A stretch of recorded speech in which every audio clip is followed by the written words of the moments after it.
Hello बच्चों, स्वागत है आपका अपने यूट्यूब चैनल विद्यार्थी विजन पे। मैं जिसान अहमद आज आपको कराने वाला हूँ पॉलिटिकल साइंस, और इसमें हम बच्चों चैप्टर 8 पढ़ेंगे, जिसमें हम इंडियन फेडरल सिस्टम यानी भारतीय संघीय व्यवस्था के बारे में जानेंगे। तो जैसा कि आप जानते हैं बच्चों, थ्योरी एग्जाम में आपके सिर्फ 22 चैप्टर आ रहे हैं। ये टीएमए वाले आपको चैप्टर्स नहीं पढ़ने, जिसमें से आपके टोटल कितने मॉड्यूल है बच्चों? 7। तो ये ध्यान रखना है। चलिए बच्चे स्टार्ट करते हैं अपने चैप्टर को, जिसमें आज हम पढ़ेंगे भारतीय संघीय व्यवस्था के बारे में। तो जैसे कि आप जानते हैं बच्चों, संघीय व्यवस्था किसे कहते हैं? तो संघवाद का मतलब क्या होता है बच्चों? दो या दो से अधिक स्तर की सरकार, अधिक स्तर की सरकार को हम क्या कहते हैं? संघवाद कहते हैं। तो संविधान के बच्चों जो निर्माता थे ना, भारत में एक संघीय ढांचा को उन्होंने अपनाया था। एक होता है एकात्मक, एक होता है संघात्मक। संघीय ढांचे में बच्चों द्विस्तरीय की सरकार होती है। एक पूरे देश की सरकार होती है जिसे हम केंद्र सरकार कहते हैं, राज्यों की होती है उसे हम क्या कहते हैं बच्चों? राज्य सरकार होते हैं। दोनों का अपना शक्ति और अपने अपने कार्य होते हैं बच्चों। इस व्यवस्था में केंद्र की सरकार तथा इकाइयों की सरकार सुस्पष्ट क्षेत्र में अपने अपने काम करती है। दूसरे शब्दों में बच्चों, जो संघीय राजनीतिक प्रणाली है वो अनेकता में एकता लाने के लिए सामान्य राष्ट्रीय लक्ष्यों को प्राप्त करने के लिए संवैधानिक साधन उपलब्ध कराते हैं। इस पाठ का उद्देश्य बच्चों संघवाद के बारे में जानेंगे। ये व्यवस्था करेंगे कि भारतीय संघीय व्यवस्था कैसे है, भारतीय संविधान में संघात्मक के लक्षण, साथ ही साथ में बच्चों भारतीय संविधान के एकात्मक लक्षण, यानी इन सभी के बारे में आज हम पढ़ने वाले हैं। और जो उद्देश्य होता है बच्चों, इसी से आपके क्वेश्चन आंसर पूछ लिए जाते हैं। आपका पहला प्रश्न आ सकता है बच्चों, भारतीय संघवाद की क्या क्या विशेषताएं? ये पहला प्रश्न पूछ सकते हैं। तो भारतीय संघवाद की विशेषता बच्चों, तो संविधान सभा के सदस्य यह नहीं तय नहीं कर पाए कि भारतीय संविधान को संघीय संविधान कहा जा सकता है या नहीं कहा जा सकता है ना। इस सवाल का जवाब बच्चों संघवाद का अर्थ जान देंगे या उसके आवश्यक तत्व समझ लेंगे, जब भी हम अपने आप से दे पाएंगे। संघवाद किसे कहते हैं बच्चों? तो दो या दो से अधिक स्तर की सरकार को हम संघवाद कहते हैं। आइए जानते हैं बच्चों भारतीय संघवाद की विशेषता। तो पहली विशेषता क्या है बच्चों? लिखित संविधान होता है ना। भारतीय संविधान एक लिखित संविधान और दुनिया का सबसे बड़ा संविधान भी है बच्चों। इस संविधान को सर्वोच्चता पर प्रदान किया गया है, क्योंकि इसमें केंद्र और राज्य को संविधान के द्वारा शक्तियां प्रदान की गई है और उन्हें अपने अपने कार्य क्षेत्र में स्वतंत्रता भी दिया गया है। तो पहली विशेषता लिखित संविधान है। दूसरी आती है बच्चों जटिल संविधान भी है। भारतीय संविधान के अनुसार बच्चों भारत एक जटिल संविधान है, और भारतीय संविधान में बच्चों संविधान संशोधन करने के लिए तीन प्रक्रियाएं दे रखी हैं कि संविधान में संशोधन बदलाव कैसे कर सकते हैं।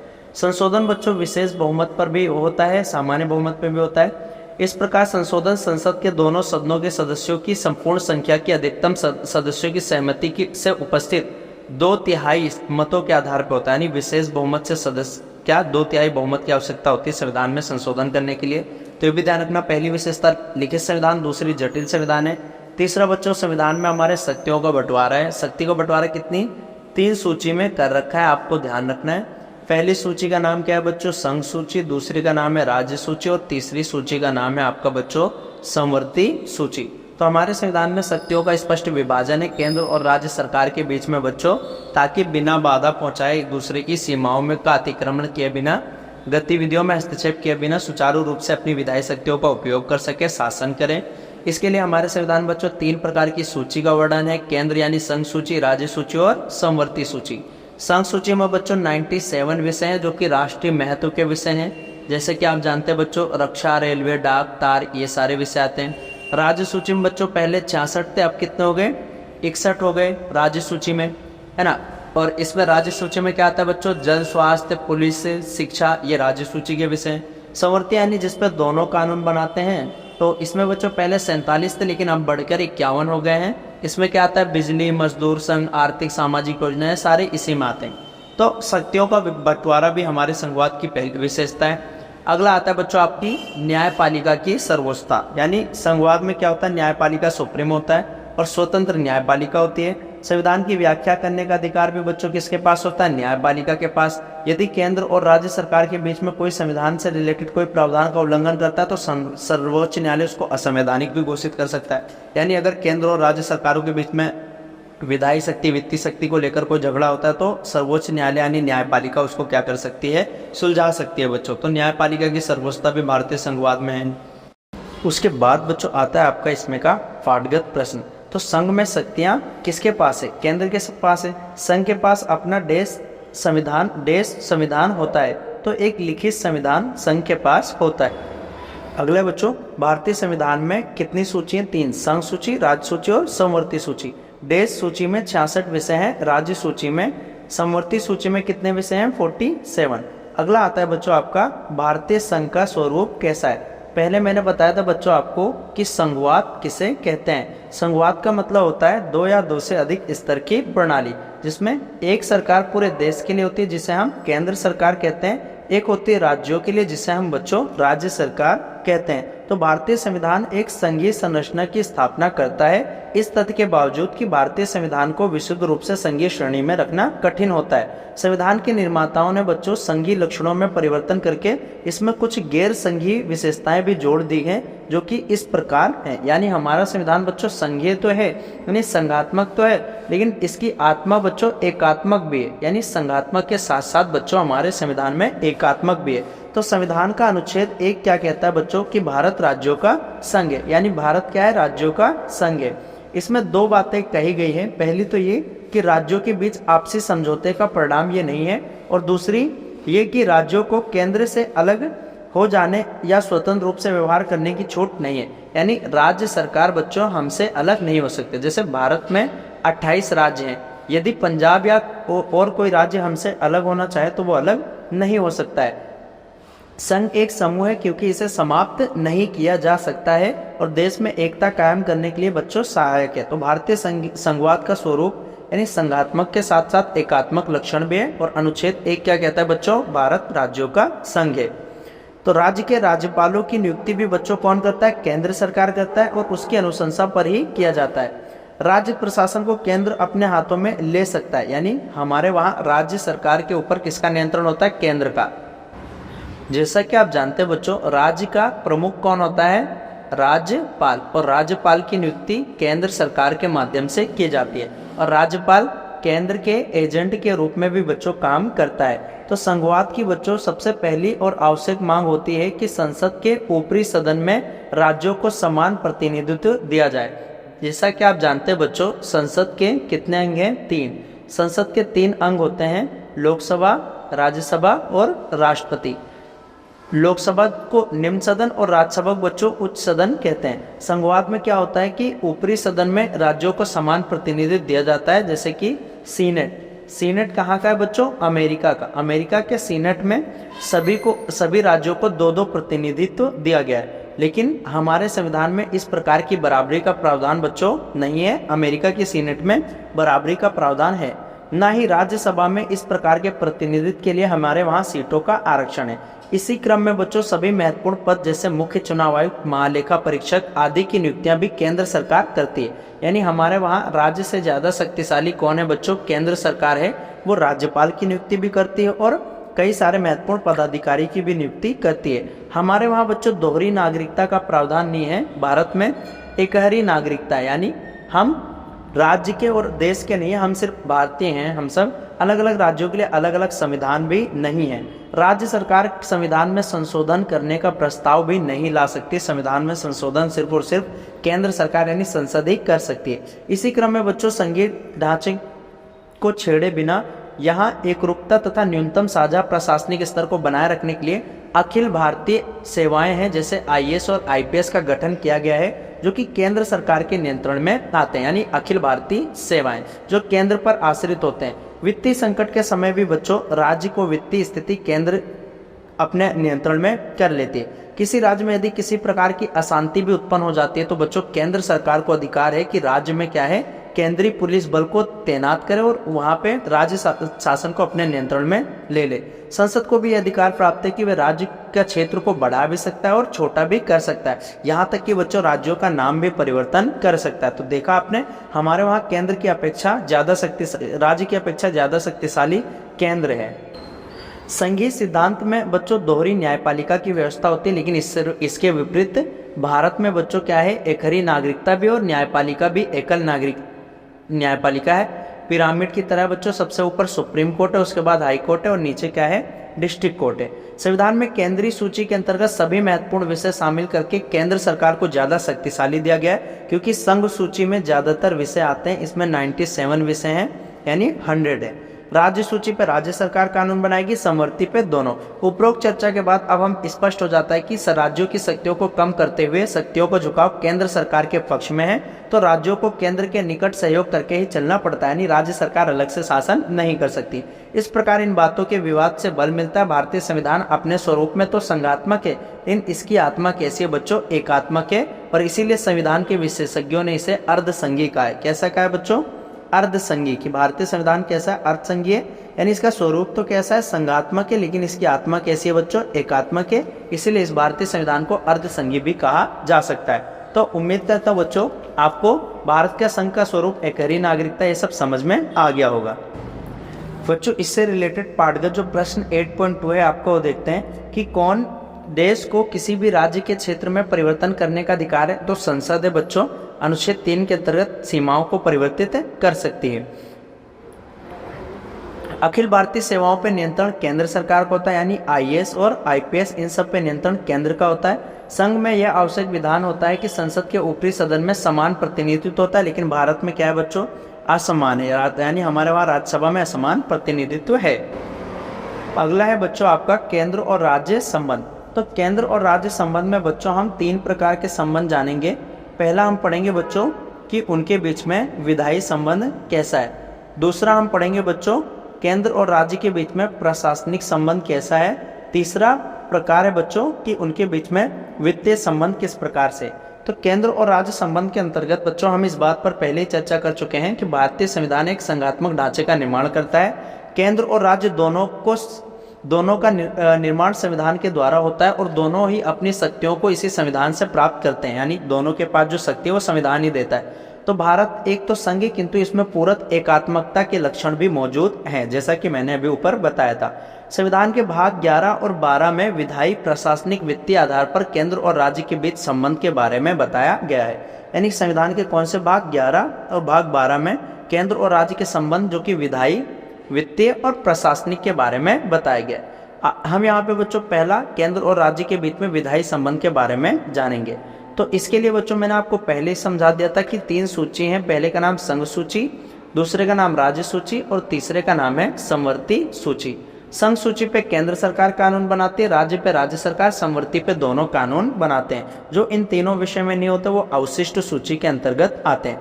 हमारे संविधान में बच्चों विधायी संबंधों को लेकर अधिकारों को त्रिस्तरीय विभाजन किया गया है। विधायी अधिकार से संबंधित 2 सूचियां, पहली केंद्र सूची और दूसरी राज्य सूची। इसके अतिरिक्त बच्चों एक तीसरी सूची भी है जिसे हम समवर्ती सूची के नाम से जानते हैं। इन तीनों सूचियों में बच्चों सबसे लंबी सूची केंद्र की है, जिसमें 100 विषय हैं, है ना। 97 अब हो गए उल्लेख है इन मामलों का। रेलवे, डाक, तार, आयकर, आबकारी, इन सब मामलों में बच्चों केंद्र सरकार ही क्या करेगी? कानून बनाएगी। उसके बाद आता है बच्चों राज्य सूची। राज्य सूची में 66 विषय हैं टोटल। इसमें व्यापार, पुलिस, मत्स्य पालन, वन, उद्योग, इन सब का उल्लेख किया है। राज्य सूची में पहले बच्चों 66 थे, अब कितने हो गए? 61, क्योंकि इसको घटाकर समवर्ती में 47 जो थे उसमें बढ़ा दिया गया बच्चों, 52 कर दिया गया है। तो ये भी ध्यान रखना है। समवर्ती सूची में केंद्र और राज्य दोनों कानून बनाते हैं, लेकिन दोनों में विवाद है, तो बच्चों केंद्र सरकार का जो कानून है वो माना जाएगा। इसमें मुद्रांक हो गया, शुल्क, औषधि, बिजली, विवाह, तलाक, गोद लेना, अखबार, ये सारे महत्वपूर्ण विषय आते हैं। तो आपको ध्यान रखना ये विधायी शक्तियां थी। उसके बाद अगला हम पढ़ेंगे बच्चों प्रशासनिक शक्ति। तो केंद्र और राज्य के बीच बच्चों प्रशासनिक संबंध को लेकर हमारे संविधान निर्माताओं के मन में कभी भी 2 स्वतंत्र प्रशासनिक इकाई स्थापित करने की इच्छा बिल्कुल भी नहीं थी। हमने कहा था बच्चों कि सहभागिता, यानी सहभागिता और समन्वय, इन दोनों नीति समन्वय से क्या करेगी? सरकार चलेगी। तो ये ध्यान रखना, कोऑपरेशन और कोऑर्डिनेशन के माध्यम से हमने बनाने की कोशिश की थी। राज्य की कार्यपालिका संबंधी अधिकार बच्चों संसद के द्वारा बनाए गए कानून के भीतर ही रहेंगे, यानी राज्य सरकार कोई भी कानून बनाए वो कानून बच्चों केंद्र सरकार के कानूनों का उल्लंघन ना करता हो। केंद्रीय कार्यपालिका राज्य कार्यपालिका को निर्देश दे सकती है, यानी भारत की संसद चाहे तो किसी भी राज्य की विधानसभा को आदेश दे सकती है, यानी संसद बड़ा है बच्चों, राज्य विधानसभा छोटा है, तो ये भी ध्यान रखना। केंद्रीय सरकार राज्यों को संसदीय कानून के अंतर्गत राष्ट्रीय और सैनिक महत्व के दृष्टिकोण से संचार, रेलवे आदि सुरक्षा के लिए निर्देश जारी कर सकता है। इसी क्रम में बच्चों अंतर्राज्यीय नदियों से संबंधित विवाद केवल संसद में ही हल होगा। यदि आपसे पूछे बच्चों नदी जल विवाद का निपटारा कौन कर सकता है, तो संसद कर सकती है। राज्यों के बीच उन विवादों पर राष्ट्रपति को सलाह देने के लिए एक अंतर्राज्यीय परिषद का भी गठन किया जाए। यहाँ तक कि राज्य से संबंध कुछ प्रशासनिक कार्य राज्य सरकार एक निश्चित अवधि के लिए केंद्रीय सरकार को भी सौंप सकती है। तो ये ध्यान रखना। प्रशासनिक कैसे चलता है बच्चों? कोऑपरेशन और कोऑर्डिनेशन से, समन्वय या सहभागिता से चलता है। जो संसद चाहे तो राज्य विधानसभा को निर्देश भी दे सकती है, और राज्य की विधानसभा ऐसा कोई कानून नहीं बनाएंगी जो कि संसद के विपरीत हों। भारत के संविधान में बच्चों प्रशासनिक प्रणाली की एकरूपता का प्रावधान है। इसके लिए बच्चों अखिल भारतीय सेवाएं, जैसे कि आप जानते हैं बच्चों UPSC CSC civil service examination कराता है, और इसी के माध्यम से बड़े बड़े पदाधिकारी आईएएस आईपीएस बनते हैं, जो कि राज्य सरकार को अपनी सेवाएं देते हैं। लेकिन ये किसके अंडर में रहते हैं बच्चों? केंद्र सरकार के अंडर में रहते हैं। आईएएस आईपीएस अन्य नियुक्त पदाधिकारी राज्य प्रशासन में धुरी का काम करते हैं। अखिल भारतीय सेवा के पदाधिकारी के माध्यम से केंद्र सरकार अपनी सत्ता का इस्तेमाल राज्य पर नियंत्रण करने के लिए करती है। इन सेवाओं के सदस्य केंद्र द्वारा नियुक्त होते हैं और राज्यों में सेवा देते हैं। राज्य सरकार केंद्र की अनुमति के बिना उनके खिलाफ कोई भी कार्यवाही नहीं कर सकती। यानी आईएएस आईपीएस का तबादला भी, ट्रांसफर भी करना है तो केंद्र सरकार से परमिशन लेनी पड़ेगी। संविधान में बच्चों ये भी प्रावधान है कि राज्यसभा के अनुमोदन पर संसद नए अखिल भारतीय सेवाओं का गठन भी कर सकती है। केंद्र सरकार के माध्यम से राष्ट्रपति राज्य प्रशासन पर नियंत्रण रखता है। यानी राष्ट्रपति भी क्या कर सकता है? राज्य प्रशासन पर नियंत्रण रख सकता है। आपातकाल के प्रावधान का अध्ययन हमने कर ही लिया। आपको यह बात भी याद होगा कि जरूरत पड़ने पर केंद्रीय कार्यपालिका राज्य की कार्यपालिका को प्रशासनिक निर्देश भी दे सकती है। केंद्र अथवा राज्य की स्वायत्तता को निर्देश जारी कर सकती है। साथ ही साथ में बच्चों राज्यों के आग्रह पर केंद्र सरकार केंद्रीय पुलिस बल और सेना को कहीं भी नियुक्त कर सकती है, और यदि कोई अवसर आए तो राज्य के हितों का ध्यान में रखते हुए केंद्रीय पुलिस बल और सीमा सुरक्षा बल को पूरे राज्य में भी फैलाया जा सकता है। इस प्रकार हम देख रहे हैं कि राज्य प्रशासन में केंद्र की एक बहुत ही अहम भूमिका है। तो पहले हमने बच्चों विधायी शक्ति के बारे में पढ़ा था, यानी संघ सूची, राज्य सूची, समवर्ती सूची। उसके बाद प्रशासन कैसे चलाना है, अगर असफल हो जाती है तो केंद्र सरकार कैसे मदद करती है। अब हम पढ़ेंगे बच्चों वित्तीय संबंध के बारे में। तो केंद्र के साथ राज्यों के संबंध के निर्धारण में राजस्व संसाधनों का बंटवारा भी बहुत महत्वपूर्ण स्थान रखता है। संविधान में केंद्र और राज्य दोनों के लिए स्वतंत्र राजस्व संसाधनों की व्यवस्था की गई। यानी ऐसा नहीं है कि दोनों एक दूसरे पे ब्लेम करेंगे। राज्य सरकार के अलग हैं आय के स्रोत और केंद्र सरकार के अलग हैं। संघीय सूची में शामिल विषयों पर संसद जो है कर लगा सकती है। केंद्रीय सूची में निबंध करों को उगाही निम्नलिखित श्रेणी में किया जाता है। करों का निर्धारण तो केंद्र सरकार ही करती है, लेकिन उनका संकलन और संचय राज्य सरकार के द्वारा किया जाता है। यानी कर कौन डिसाइड करता है? नया कर लगाना, पुराने कर को बढ़ाना केंद्र सरकार, लेकिन उसमें उसको एकत्रित करने का काम कौन करता है बच्चों? राज्य सरकार करती है। मुद्रांक, शुल्क, दवाइयाँ, प्रशासन, ये सभी चीज़ों पर रेलवे, समुद्री, हवाई करों का निर्धारण तथा उगाही केंद्र सरकार करता है, लेकिन बाद में राज्यों में बांट दिया जाता है। तो वित्तीय संबंध में लिख सकते हैं कि केंद्र सरकार के पास सुप्रीम पावर होती है, लेकिन बाद में आपस में क्या करते हैं? उसका बंटवारा कर लेते हैं। साथ ही में बच्चों इस प्रकार वित्तीय क्षेत्र में भी केंद्र को बेहतर संसाधन उपलब्ध है। यानी केंद्र सरकार ज़्यादा शक्तिशाली है।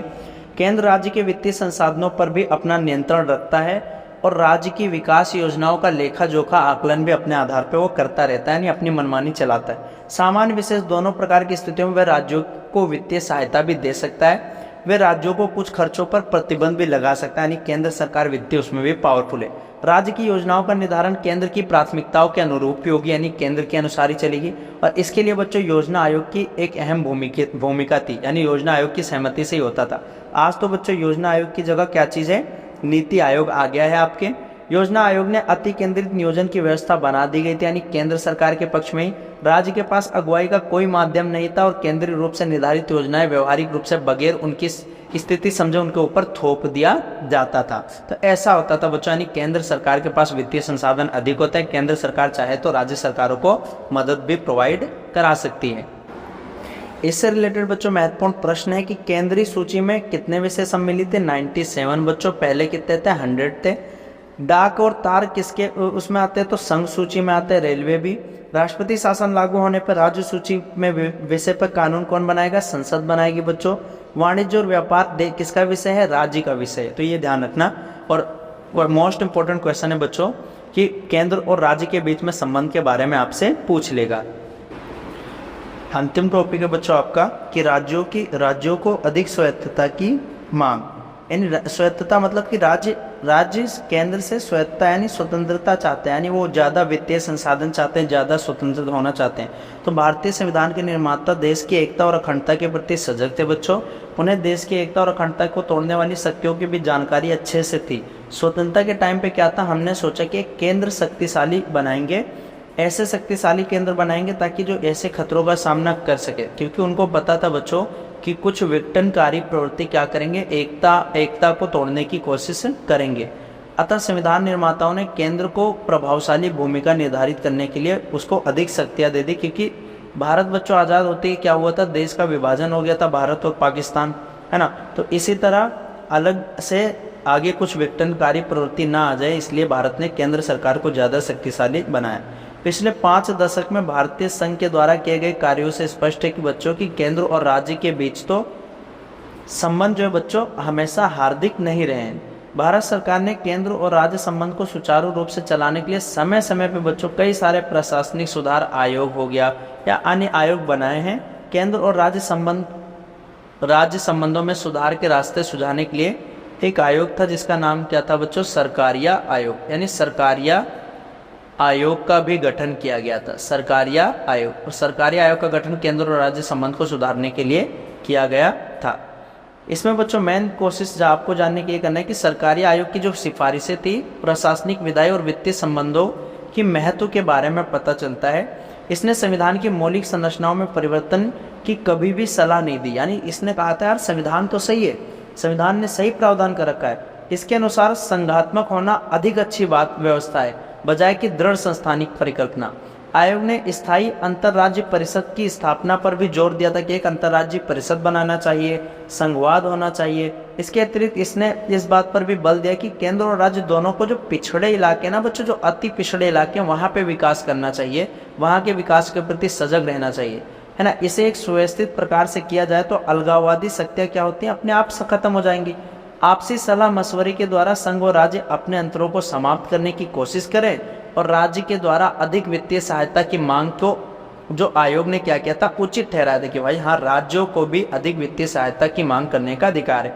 केंद्र और राज्य के संबंध सुधारने के लिए आयोग ने आर्थिक उदारीकरण और संविधान में संशोधन की भी सिफारिश कुछ की है। तो ये स्वायत्तता की मांग थी, इससे निपटने के लिए बच्चों सरकारिया आयोग का गठन किया गया था।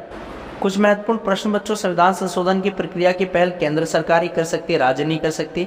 भारतीय संविधान बच्चों कैसा है, अर्धसंघीय, राज्य अधिक स्वायत्तता की मांग कर रहे बच्चों, और सरकारिया आयोग ने केंद्र और राज्य के संबंध के सुधारने के लिए अपनी रिपोर्ट दी थी। तो जितने एमसीक्यू बच्चों आपको एमसीक्यू बहुत अच्छे से याद करने हैं, fill in the blanks MCQ सारे याद करने बच्चों आपको, या आपके एग्जाम की दृष्टि से बहुत ही महत्वपूर्ण होने वाले हैं। पाठ के बच्चों कुछ महत्वपूर्ण प्रश्न, तो भारतीय संविधान के में एकात्मकता के लक्षण है, एकहरी नागरिकता, ये सब आप बता सकते हैं। केंद्र और राज्य के बीच में विधायी संबंध पर एक संक्षिप्त लिखिए संघ सूची, विधायी में संघ सूची, राज्य सूची और संवर्ती सूची के बारे में आप अच्छे से बच्चों इनको एक्सप्लेन कर सकते हैं। केंद्र राज्य के बीच में वित्तीय संबंधों के बारे में बता सकते हैं। भारतीय संविधान का स्वरूप संघात्मक है परंतु आत्मा एकात्मक है, पूरा मैंने बच्चों आपको ये एक्सप्लेन कर दिया सारी चीज़ें वीडियो में।